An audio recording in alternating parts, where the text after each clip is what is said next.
PA ni Donnie, binunyag kung paano unti-unting nahulog si Donnie kay Belle. Diba iba't iba yung atake pag na-inlove yung isang tao? Yung iba na love at first sight, si Donnie kasi unti-unting kinalala pa niya talaga yung tao. Kung magkakasundo sila, kung anong ugali ng tao. Mahalaga kasi kay Donnie yung attitude. Lahat tinitignan niya sa bawat anggulo kasi gusto niya yung girlfriend niya ay siya na rin yung last. Tapos dumating sa buhay niya si Belle. Nung una kasi wala pa Wala pa akong nakikitang spark sa mga mata ni Donnie.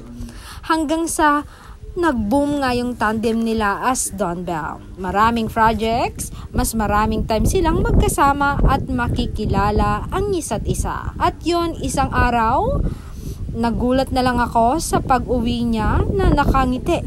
Na nagmuni-muni ay naisip ko pang parang iba na to. Laging nakatingin sa cellphone niya pero wala namang ka-text or ka-chat or ka-video call hanggang sa lumapit ako sa kanya. Talagang hindi pa niya ako napansin sa kakatitig pala niya sa picture ni Belle. At yon, nasabi ko, in love na talaga itong alaga ko. At nung kasagsagan ng pandemic, diba hindi uso yung face-to-face, panay online lahat? Lahat ng cast ng He's Into Her, diba i-interviewin? Di lahat ng cast nandoon, pero yung screen ni Donnie, si Belle lang ang makikita.